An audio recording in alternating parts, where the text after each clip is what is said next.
काट्याच्या आलीवर वस्तीतील गाव, दोन ओसाड एक वसेची.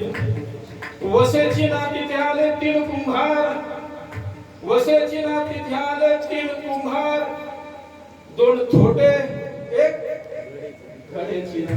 बोलत पुढे म्हणजे मला दोन छोटे एक घड्याची ना. किती राहिले? घड्याची ना त्याने घडले तीन मडकी, घड्याची ना त्याने घडले तीन मडकी, दोन कच्ची एक भाजीची ना.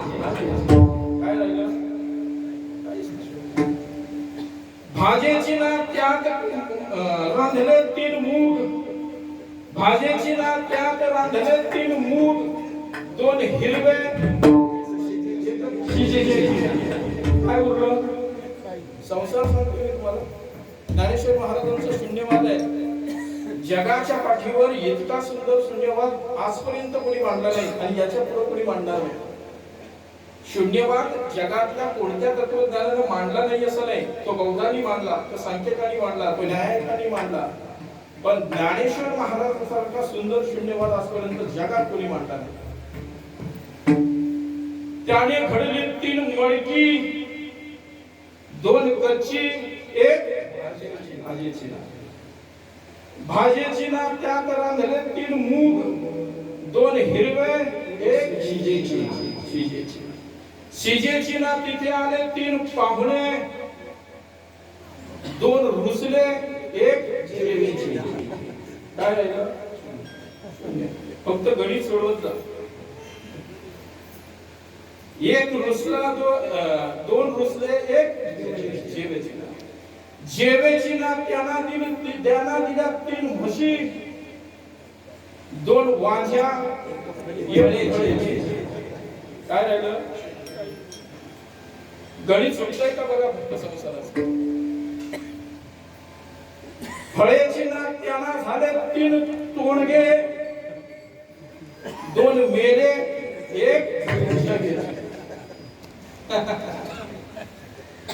काय ज्ञानेश्वर महाराजांची भाषा असेल. जगेची ना त्याला आले तीन रुपये, जगेची ना म्हणून एक कसं तरी जगलं, त्याला नेहमी कोल्हापूरच्या बाजारात विकलं आणि जिवंत आहे तोपर्यंत विकावं, काहीतरी येतंय का बघावं. विकला, त्याला किती आले? 3 रुपये. जगेची ना नाही काय, हा जगेची ना त्याला आले 3 रुपये, दोन खोटे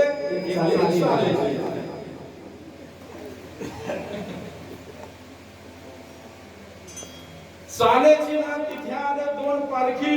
पैसे खरे तर खोटे बोलायला तपासायला. चालेची ना तिथे आले 2 पारखी, 2 आंधळे. काय राहिलं? दिशेची ना त्याला दिल्या 3 भुक्या. लोकांना वाटलं हा खोटं बोलतोय, त्यांच्यातच मिळून आलाय मला. दिशेची ना कसं आता आला तेव्हा बरोबर चालत आला आणि आता दिसत नाही काय, म्हणून लोकांनी मारल्या 3 भुक्या.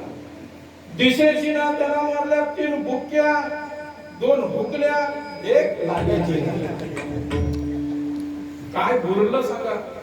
हा संसार कसाच आहे, कितीही करा आता काहीच उरत नाही.